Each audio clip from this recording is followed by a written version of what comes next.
एक बार की बात है, महात्मा बुद्ध अपने शिष्यों के साथ दूसरे नगर में प्रवचन के लिए जा रहे थे। काफी दूर चलने के बाद सभी शिष्य थक गए और वे फिर महात्मा जी से बोले, गुरु जी, यदि आपकी आज्ञा हो तो कुछ देर कहीं रुककर विश्राम कर लें। महात्मा जी बोले, वत्स, कहीं उचित स्थान देखकर हम वहीं विश्राम करेंगे। फिर कुछ देर चलने के बाद उन्हें एक खेत दिखाई दिया। उस खेत पर एक बुजुर्ग और एक छोटा लड़का खेत जोतने का काम कर रहे थे। महात्मा जी ने उस बुजुर्ग से पूछा, हे मान्यवर, हम कुछ देर यहां विश्राम कर सकते हैं? तब उस बुजुर्ग ने महात्मा जी को पहचान लिया और हाथ जोड़कर उनको प्रणाम किया और कहा, है महात्मा जी, ये तो हमारी खुशनसीबी है कि आप हमारे खेत पर पधारे।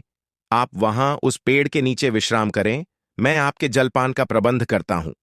तब महात्मा जी बोले, हे मान्यवर, आप अपना कार्य पूर्ण करें, हमको कुछ नहीं चाहिए। फिर भी वह बुजुर्ग नहीं माने और महात्मा जी को कुछ फल तोड़कर और उन्हें जल देकर वह बुजुर्ग अपने काम में व्यस्त हो गए।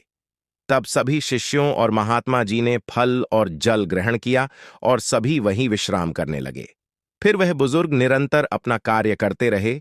तभी उस बुजुर्ग के पोता काम करते करते थक गया और मन में सोचने लगा कि अभी तो आधा खेत ही जुता है और आधा खेत अभी बाकी है। अब मैं कुछ देर विश्राम कर लूं, फिर आधा खेत जोतूंगा।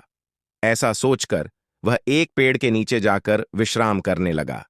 पेड़ की ठंडी ठंडी हवा से उस बुजुर्ग के पोते की आंख लग गई, लेकिन वह बुजुर्ग निरंतर अपने कार्य में लगे रहे। फिर जब उस बुजुर्ग का पोता अपनी नींद से जागा, तब तक उस बुजुर्ग ने सारा खेत जोत लिया। वह नजारा महात्मा जी और उनके शिष्यों ने देखा। तभी महात्मा जी से उनके शिष्य बोले, हे गुरु जी, इन बुजुर्ग की उम्र इतनी अधिक होने के बावजूद भी बिना विश्राम किए ही उन्होंने सारा खेत जोत लिया, और दूसरी ओर तुम्हारे पोते की उम्र उनसे छोटी होने के बावजूद भी आधा खेत जोतकर विश्राम करने चला गया। ऐसा जोश सराहनीय है। उन बुजुर्ग में ऐसा जोश देखते ही बन रहा है, और वहीं उनका पोता आलस्य में आकर विश्राम करने चला गया। तभी महात्मा जी बोले, हे वत्स, तुम्हारा कहना उचित है, पर ऐसा इसलिए हुआ क्योंकि उस बुजुर्ग का ध्यान केवल खेत जोतने पर था, न कि शरीर की थकावट पर। वही दूसरी ओर उस बालक का ध्यान खेत की जुताई पर न होकर शरीर की थकावट पर था। इससे हमें यह शिक्षा मिलती है कि अपना ध्यान हमेशा लक्ष्य पर केंद्रित रखें और अन्य कहीं नहीं। यह कहकर महात्मा जी और उनके शिष्य उस बुजुर्ग का अभिवादन करके अपने मार्ग पर चल दिए।